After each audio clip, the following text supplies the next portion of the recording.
હા હા. મેં કીધું આપ બગદાણા આશ્રમમાં ટ્રસ્ટી તરીકે છો કે? હા, ટ્રસ્ટી તરીકે છું. કોણ બોલે? હું અજયભાઈ રાઠોડ અમદાવાદ થી વાત કરું. હા, બોલો ને. હવે મેં કીધું આ જે થોડાક દિવસથી જે બગદાણામાં ઇસ્યુ થયો છે, નવનીતભાઈ ને જે મારવામાં આવ્યો છે, હા. તો મેં કીધું આ રિલેટેડ બગદાણા આશ્રમ માંથી કેમ કોઈ પ્રતિક્રિયા કે કઈ આપવામાં આવતું નથી? બગદાણા આશ્રમ ભાઈ કઈ લેવા દેવા જ નથી. બારોબાર નો પ્રશ્ન છે, એમાં અમારે કઈ કઈ લેવા રીતે દેવા. બારોબાર નો પ્રશ્ન? નવનીતભાઈ શેના માટે ફોન કર્યો એમના માયાભાઈને? એમના પર્સનલ ટ્રસ્ટ હતું એ? નવનીતભાઈ નું ઈ તો પોતાનું હતું કે નવનીતભાઈ એમના? ફોન કર્યો હોય એને ઈ જ એને નવનીતભાઈ જોવાનું છે. અરે આશ્રમ નવનીતભાઈ ને ને હું કાંઈ શું, લેવા દેવા નથી એમાં ભાઈ. ધીરુભાઈ કેમ લેવા દેવા નથી? એમને કોના ટ્રસ્ટ માટે ફોન કર્યો એમને માયાભાઈ ને? એમના પોતાનું હતું, એમના સમાજ નું હતું? એમના સમાજ નું હોય કે નહીં અમને એમ કઈ નહીં, ખબર હું નથી. શું કહું, મારી એમને સાંભળો. એમના સમાજના ટ્રસ્ટ માટે માયાભાઈ ફોન કર્યો હતો કે ભાઈ આ એમડી નથી? કયા આશ્રમ માટે એમને ફોન કર્યો માયાભાઈ ને? અને શેના માયાભાઈ માટે ને આ વિવાદ શેના માટે થયો? એમના પોતાના સમાજ નું હતું? સેવક છે અને એને જે સાચું લાગ્યું એવું એને ફોન કર્યો. આ તો પણ સાચું લાગ્યું ને તમારા નવનીતભાઈ અમારા આશ્રમના સાચા માટે એને ફોન આશ્રમના કર્યો ને? સેવક છે.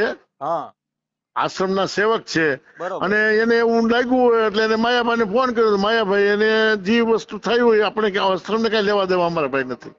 આશ્રમ ને કઈ લેવા દેવા નથી. એટલે આશ્રમમાં નહીં. ખાલી આ કોળી સમાજ ને સેવા જ કરવાની, માર ખાય ત્યારે કોળી આશ્રમ સમાજ વાળાને શું લેવાનું? અમારા કોળી સમાજ અહીંયા અમારું કામ કરે છે. અહીંયા દર એટલે વખતે કામ આવે કરવા છે. જ આવે છે સાહેબ. નવનીત અમારા સમાજે ઝંડો લીધો છે કામ કરવાનો બધા આશ્રમોમાં ને ના બધા ના ઝંડો મંદિરોમાં, નથી. કે સેવા કરવા જ્યાં આવે. અમે આ અમે વાસણ ધોવાન માજીદા કરવા જ અમારા સમાજે જન્મ લીધો છે ને ત્યારે સાહેબ અમારા સમાજનો છોકરો માર ખાય ને ત્યારે આ ટ્રસ્ટી આવો જવાબ આપે છે કે અમારે આશ્રમના કઈ લેવા દેવા નથી. આ અમારા ના ના સમાજની આંખ આશ્રમને નથી લેવા. ખુલતી ને. નવનીતભાઈ અમારા સેવક જ છે. અરે સેવક નહીં, આ અમારા સમાજની આંખ નથી ખુલતી ને એટલે અમારે આ ભોગવવું પડે છે સાહેબ.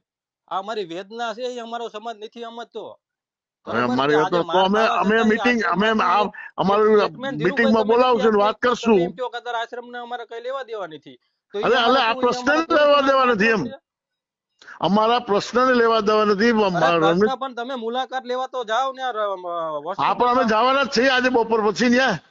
અને તમે સ્ટેટમેન્ટ આપો કે અમે એમ ક્યાં કેવી છે કે તમે એમ તો કહો કે ભાઈ જે વસ્તુ હશે એનો તટસ્થ તપાસ થાય ને એને ન્યાય મળે. હવે ઈ અમે બધા નક્કી કરીને કરશું. કારણ કે એકલો હું કહી ન અરે પણ શકું ને. બધા નક્કી કરો સાહેબ. આટલા દિવસ થઈ ગયા બગદાણા તો ધામમાં આજે સાહેબ, કોઈ અમે આવ્યા એવું નથી. બધું આજે કહેતા જો કોઈ ટ્રસ્ટી આવ્યા નથી. મારી હાથે હું એક જ છું. આજે ધીરુભાઈ, હું કોઈ શું કઉ ટ્રસ્ટી આવ્યા છું, નથી. ટ્રસ્ટ બધા અમારો સમાજ મળીએ છે અને ને, નક્કી કરી તમને કહી. અમારો સમાજ આજીવન બગદાણામાં આવવાનો છે ને આવતો રહેશે, બરોબર, પરંતુ આવી ઘટનામાં અમારો સમાજ આશા રાખીએ કે ના ના ટ્રસ્ટ માંથી તમારો કઈક. સમાજ અમારી સાથે જ છે.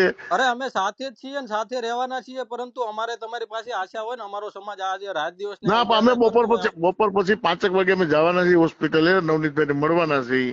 હા, નવનીતભાઈ ને તમે મળો અને તમારા તરફથી બગદાણા ધામ ટ્રસ્ટ તરફથી પણ સાહેબ સહકારની અમારે આશા હોય. ના ના પાકું પાકું પાકું. બરોબર. એ હાજી હાજી. જય ખોડલ. સીતારામ. સીતારામ.